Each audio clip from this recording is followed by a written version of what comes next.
কবিতাটোৰ নাম চিগাৰেট। দিনটোৰ ব্যস্ততাৰ অৱসাদবোৰৰ পৰা অৱসান বিচাৰি ঢপলিয়াই আহিছোঁ তোমাৰ ওচৰলৈ বুলি। হ'ব পৰা আনৰ বাবে তুমি নিষিদ্ধ। তোমাৰ লগত দেখাৰ পিছত মোকো ক'ব পাৰে ল'ৰাটো যে হ'ল নষ্ট।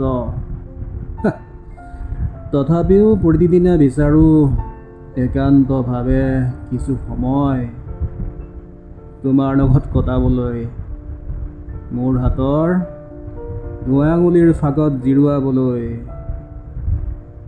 যেতিয়া তুমি মোৰ ওঠত স্পৰ্শ কৰা তেতিয়াই সমস্ত দুখ ভাগৰবোৰ তোমাৰ লগতে কুণ্ডলী পকাই পকাই উৰি যায় সমস্ত। প্ৰশান্তিৰে ৰৈ যাওঁ তোমাৰ মাজত যেতিয়ালৈ তুমি ধোঁৱা হৈ উৰি উৰি আকাশত বিলীন হৈ গুচি যোৱা।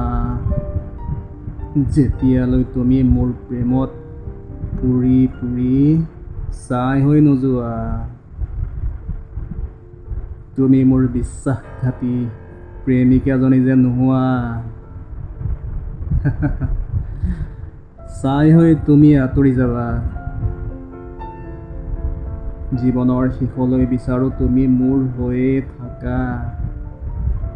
হ'ব পাৰোঁ সকলোৰে চকুত মই চিগাৰেটৰ নিচাত ডুবি থকা এজন নষ্ট ল'ৰা।